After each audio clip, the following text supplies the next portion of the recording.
Egunon dan hori, eta ongi etorriak, hasiera emango du. Ine tantza altu entzuten dugu, ez dakit, arazoen bat. A ver, ipin... Era súper fuerte.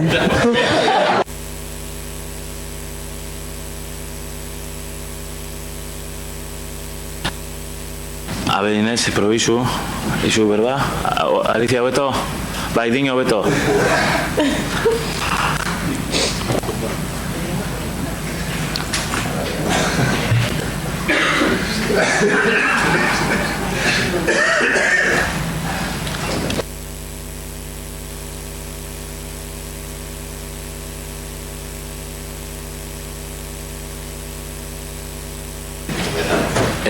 Mesedez, Inés, azkeneko proba igual lengo dugu, hasi baino dino, a ver, Alicia, oin ondo?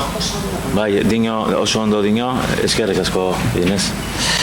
Bueno, egun ondan hori, eta ongi etorriak, ohiko osoko bilkura honetara, gehi-zerrendari jarraituz, lehenengo puntua, 2017ko martxoaren 31an egindako bilaren akta onartzea labadokio, inork zozer esatekorik, hau batez onartuko dugu, bueno, hau batez onartzen dugu.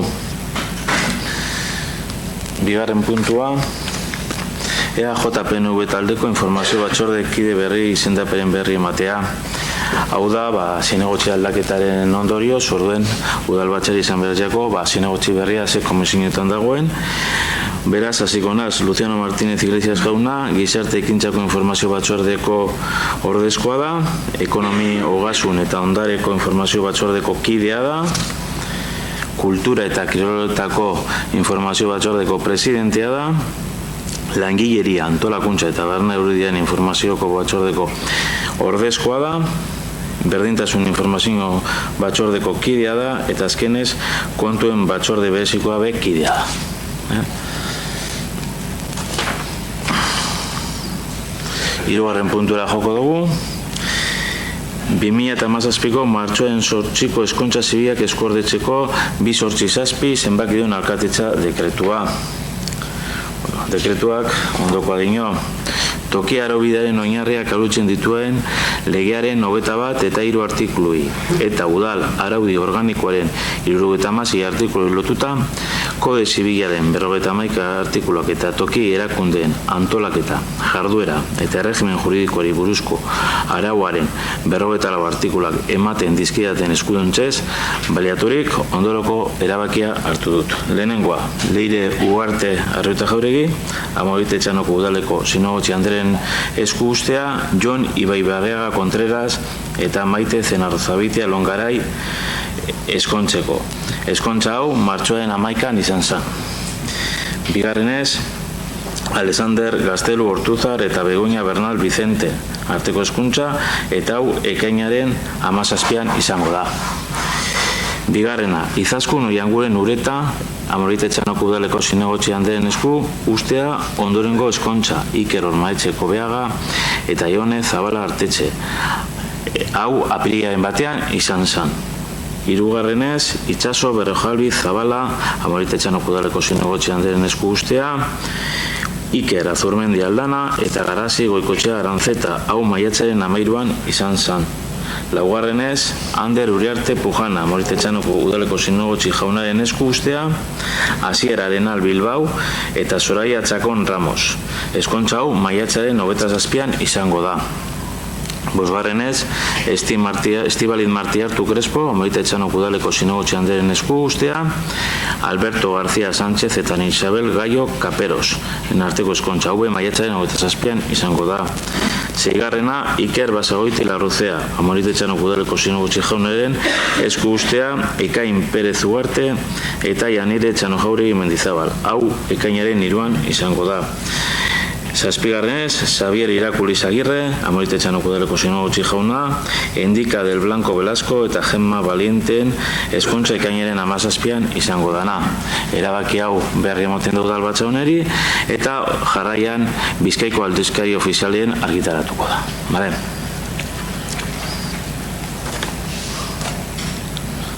Laugarren puntura joko dugu, 2017ko apirilaren 28an 5.8 zenbakidun alkatetza dekretuen berri ematea 2017ko udal aurrekontua aldatzea kreditu transferentzien lehenengo zenbakidun espedientea.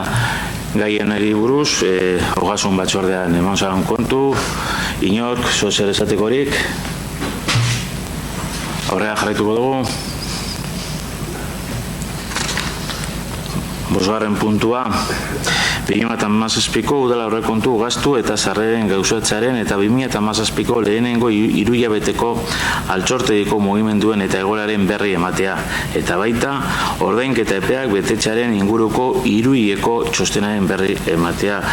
Hau ogasun batzordean aztertu zen, hemen Iker eskatuko txut, laburpentsu bat egiteko mesedez.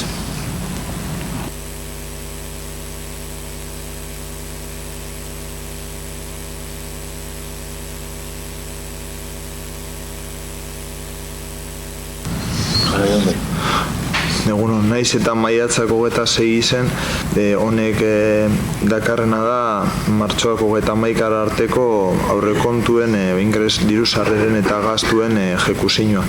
Orduen hor bai eukun behar dugu kontuen, hilebiko dekalaje dakagule, naiz eta apirilan barri emozan batzordean. Printzipioz normaltasunez, kontu honetan bai da laguntzen dauela aurrekontu esasoi ze onartu teukitea bagerora egikaritzea aurreratu iten dalako eta egon dizan aldaketak eta kreditu aldaketak puntualki informatu izen dire batzordean. Eskerrik asko Iker, beste inorrek zer esatekorik. Hurrengo puntura joko dugu? Vale. Hurrengo puntua. Itxitako ekitaldietako fakturak onartu eta ordaintzea. Hau ogasun batzordean aztertu zen, hilero etorten den puntu bata, badakizuenez, 2016ko fakturak 2007an ordaintzeko, plenuen oniritzia behar du, hau batez onartu zen ogasun batzordea, hau batez onartuko dugu? Hau batez onartzen da. 7. puntua, kudeaketa, bilketa eta ikuskaritzako ordenantza fiskala aldatzea. Hasiera batean, onartzea. Gai hau eta hurrengoa datozena ordenantza dira, honek ogasun batzordean aztertu dira. Iker, zuzer esatekorik? Gitxi gora bera oindala hilabetea zigendun ordenantzak berri ikusteko eta eguneratuteko prozesue. Eta behin batzorde bi paseut, zera maien batzordea eta gaur plenora datoz. Printzipioz esan gureneke hilabete honetan lan egin dala bai batzordean eta bai batzordetik kanpo eta horren ondorioz ordenantza honek onartuten direla. Lehengo honetan batipat egiten dana da orokorrean ordenantza guztietan naiz eta asko emon zera dauz idazkerako betu dira, dogon diren zalantzak hobetu dira, eta gero kasu honetan administrazioak lango tramiteak errestu aldera, batipat teknikoari egingo dana da egutegi fiskala hemendik aurrera, gobernu batzordean onartuko da, behin ogasun batzordeak informeta. Gaur egunera arte ordenantzan barruen onartzen izen da eta horrek ekarten izen dago asko betramitazio luzeagoa. Bai plenoak onartze balako, hasikerako onarpen bateukalako, publizidadea eta holan erraztu ingo da egunerokotasuna interventzioko departamentuen.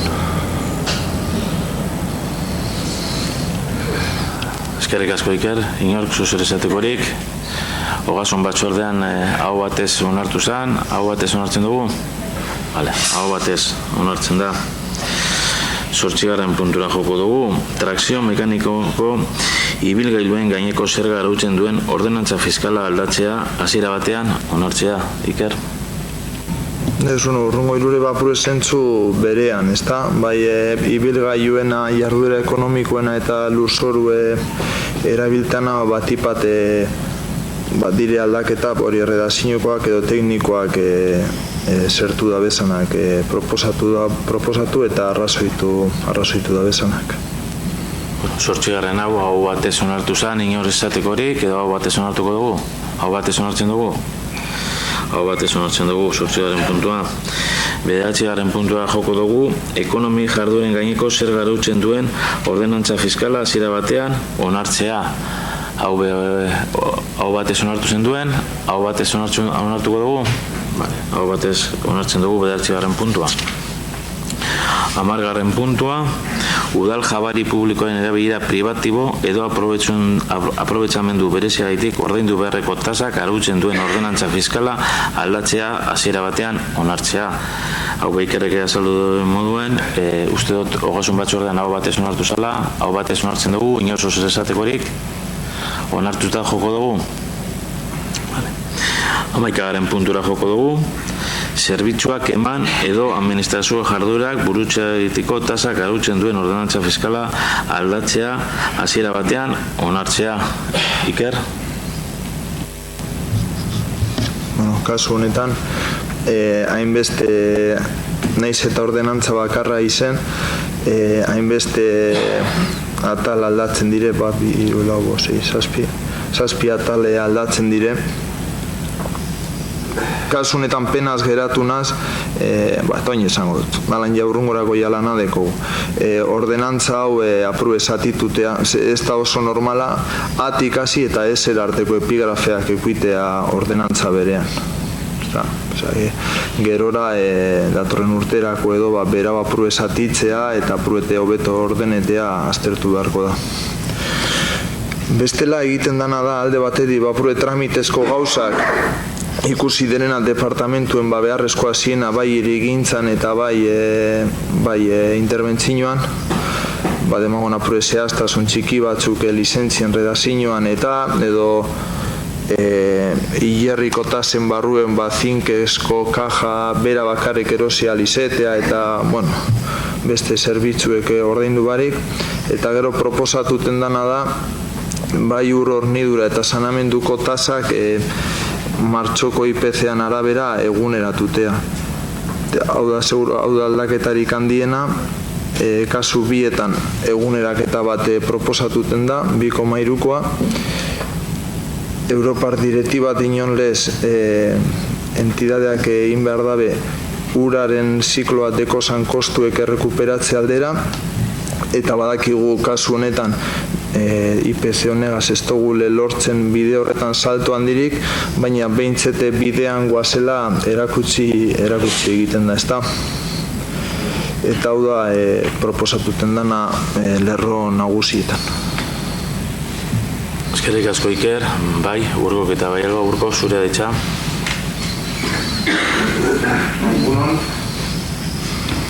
Bai, egunon. Lehenik eta bain eta hasi aurretik eskerrik asko eta zorionak teknikari guztiei egindako lanagatik. Beti ordenantzetan azkenean alderdi bakoitzak esaten ditugun gauzak ere kontutan hartzen saiatzen zarete, erantzunak ere ematen dituzue, orduan ezin hasi eskertu gabe. Ikerrek orontxe komentatu berri duena epigrafen inguruan erabat ados.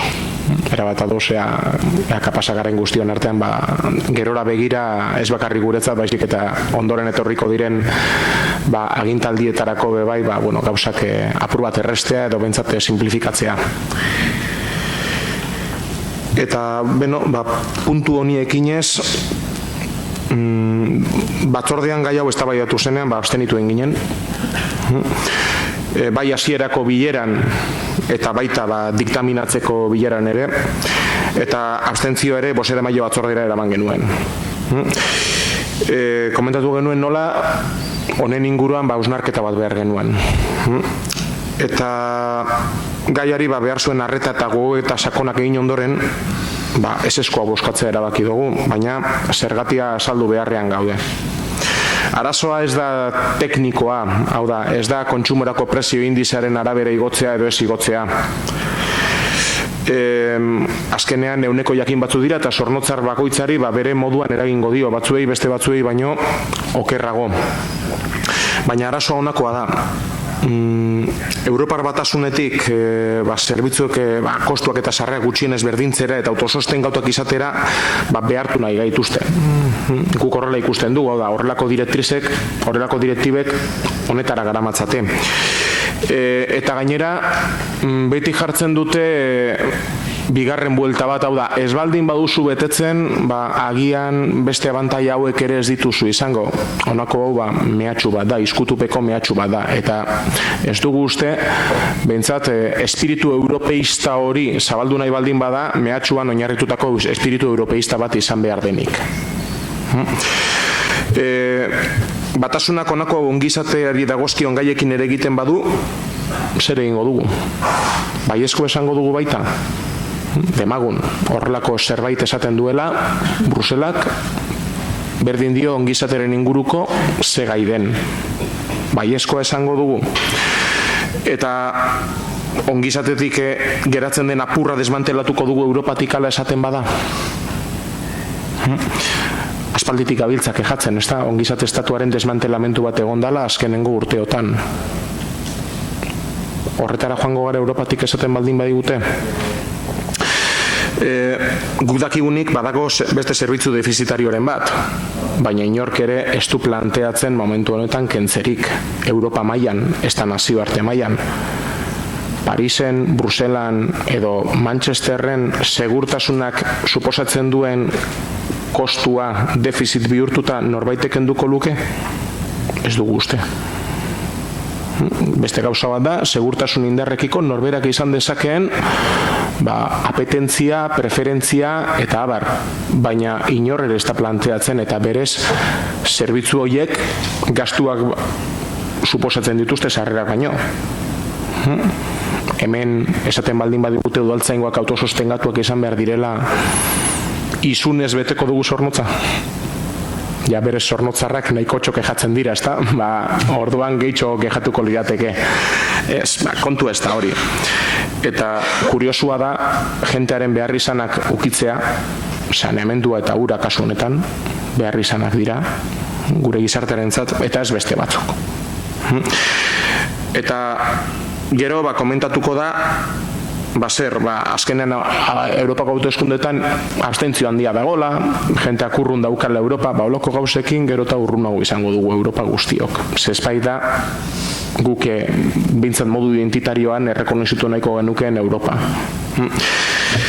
Eta orduan noski, hortik dator gure eseskoa, hau da, ez da portzentaje konkretu baten inguruko eseskoa, baizik eta honen naturaren ingurukoa. Guretzat asko ere garrantzitsuago da, instituzio osoa, hau da, udaletxea berez egotea kontu aldetik ondo, eta ez begiratzea zerbitzu bakoitzean zer gertatzen den. Azkenean globalitatea ere kontutan hartu behar delako. Eta zerbitzu batzuek modu batean edo bestean, EH Bildun ulertzen dugulako defizit puntu hori ere izan behar dutela. Beti ere kontu publikoak aldanik eta saneatu emantenduz eta orokortasuna begiratuta edo globalitatea begiratuta beti ere ahalik eta kontu garbienak eta onenak izanik. Hori dela eta berrio ere eskerrik asko teknikariei, eskerrik asko beste alderdiei ere, ze azkenean debatea interesgarria izan zen, modu honean eraman genuen, baina aurka bozkatzeko behartuta ikusten dugu gure burua. Eskerrik asko. Eskerrik asko, Urko, zurea da Itxalba. Egunon. Bueno, nosotros también nos vamos a posicionar en contra, concretamente de los epígrafes E, del saneamiento y del epígrafe G, de abastecimiento, que plantean, como decís, el incremento del 2,3% y nos posicionamos en contra porque nos gustaría que ciertos servicios básicos fuesen de competencia municipal. Conocemos casos en los que remunicipalizando estos servicios han obtenido un ahorro del 30% del coste, lo cual evitaría subidas de tarifa como la que estamos votando ahora.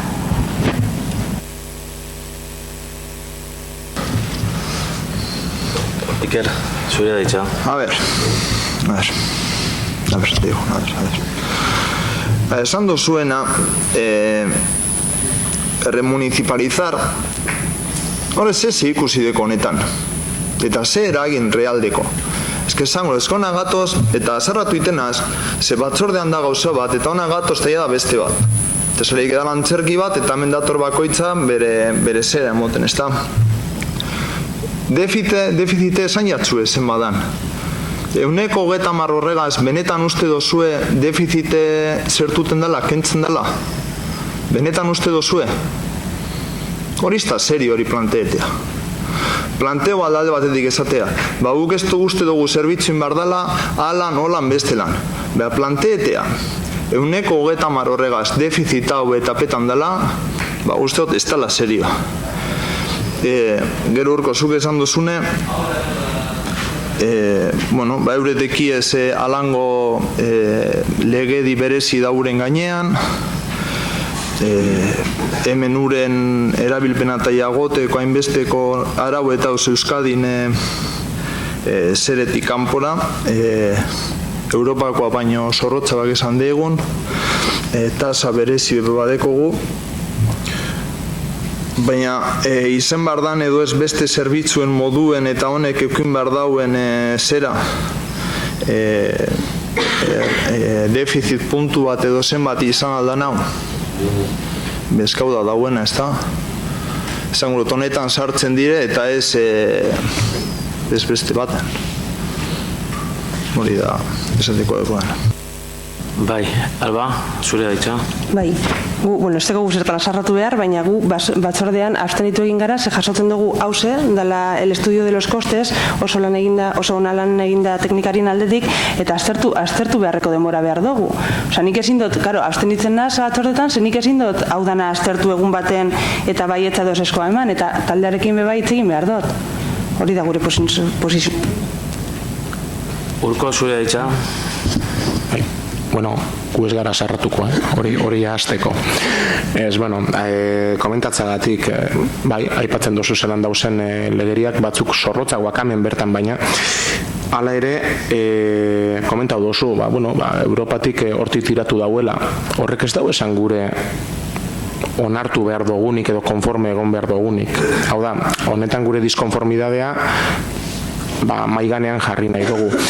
Honek ez dugu esan nahi, eta barrio diot, holako portzentajetan sartu behar garenik.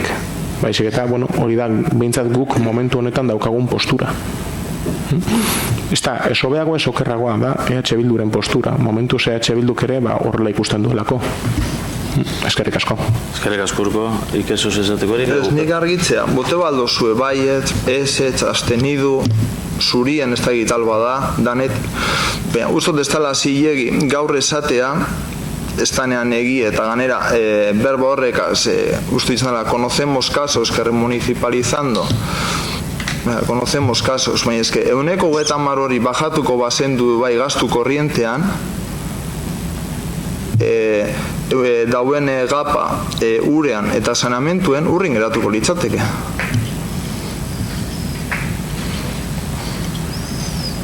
Hori argitzea baino ez. Beste dana, ina dozue, bai, abstenidu, gure dozuena.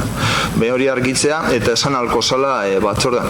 Eta bati bat, dauen defizit hori ez dala gaurkoa. Aurreko urteetan esan izen da. Ez da zozer barri be. Hori.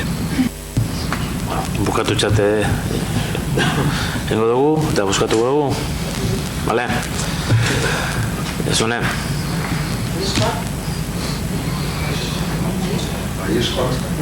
Baiezkoa, bai.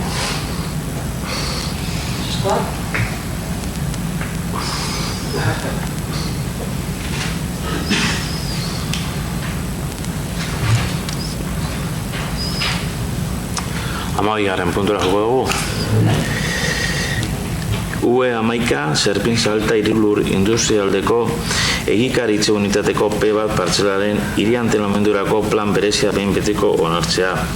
Hau hirigintza batzordean aztertu zen, usteot hau batez onartu zala, inork esatekorik, zozo esatekorik, hau batez onartuko dugu, bai.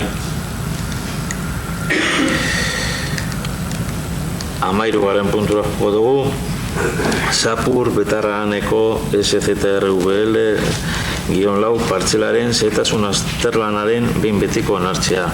Hau hirigintza batzordean aztertu zen, uste dut hau batez onartu zela, danok ados, hau batez onartuko dugu? Hau batez onartzen da.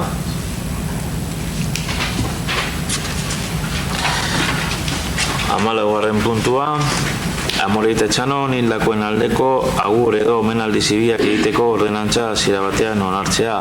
Hau iraunkortasun eta zerbitzuen batzordean onartu zen, hau batez onartu zen, inork zozer esatekorik, bai, Izaskun, besterik, zozer esatekorik, Izaskun, zurea daitza.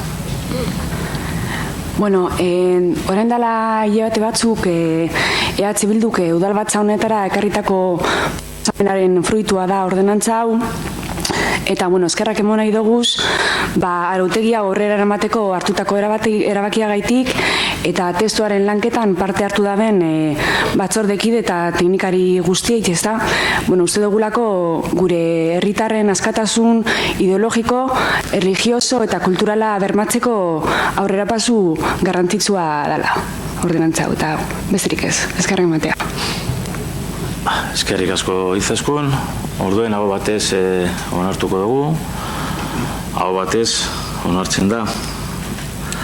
15. puntura joko dugu, Banaraziko esluntzetako emakumeen bizitza baldintzen hobekuntzarako parekide elkarteari diru laguntza ematea.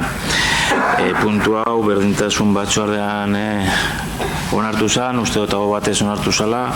Ez dakik Alicia, zer esan nahi baduzu, gai honi buruz, bai? Egunon guztiorik, eskerrik asko alkate. Zinegotzean, eskerrik asko, todos los de la Comisión de Igualdad y a todos, ¿de acuerdo? Vale, quisiera decir que se va a utilizar en una zona de la India donde el índice de alfabetización es del 6,89%. Se dará formación laboral en corte y confección. Se utilizarán mecanismos de microahorro. Directamente se beneficiarán 200 mujeres del proyecto, indirectamente 1.000. Las participantes del proyecto de empoderamiento son las mujeres de los slum de recogedores de basuras de Sigra.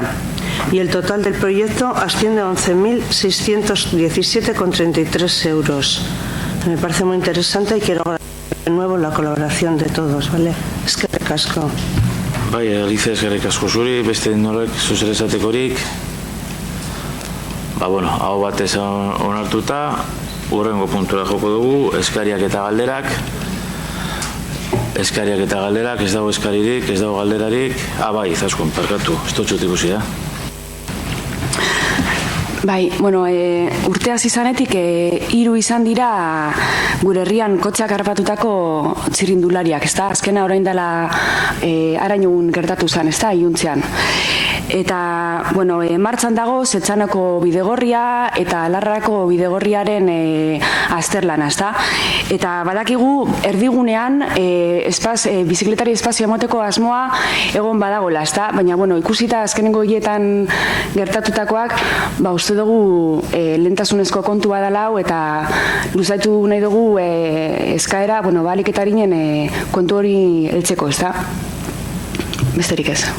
Bai, guztiz adoz, uste dut gai honeri lehentasuna eman behar jakola, baina ez asti honetan edo gertatu dizen arazoa gaitik, ez? Kasuri kasua azartzen badugu, hemen publikok ez dut izango, nahiko berezitasun ez tekie segurazko zer ikusira hondirik kotxea eta bizikletan espazioko kontuek batipat fatalidade batzuk gertatu direla eta fatalidadeak ezin izango du ekiditu inoz, hori holanda eta hori onartu behar dugu, baina bai guztiz adoz nauzuekaz, uste dut hausnarketa bat egin behar dugula eta ez hori bakarrik, uste dut bai kanpaina bat egin behar dugula, bai bizikleta eta kotxen arteko konbibentzia, bai bizikleta eta oinezkoen arteko konbibentzia eta baita oinezkoen konbibentzia, askotan eta askotan ikusten dugu oinezkoape paso peatorietik pasatu bari, pasatzen garela ni neue bai batzuetan eta parkamena eskatzen dut, inoz egiten dut, ez garela pasetan, egia da, txarto egin da, baina gauzak onartu egin behar dira. Bai, sentitzen dut, baina holan da. Eta orduen, ados nago Izaskun, eta uste dut, izan behar dela, helburu bat, behintzet, bidegorri horre martxan deko guzen amaitu baina egin hau, egin da, eta ia plan sendo bat. Eta uste dut gainera, lan honetarako herrian dauzen elkarte batzukin eta bizikleta munduan eta dabizenekin kontutan hartu behar dela eta aurrera eraman behar dugun proiektu bat. Eta eskerrik asko, besterik Ba, orduan bukatu txat egingo dugu. Asteburu ona pasada danok.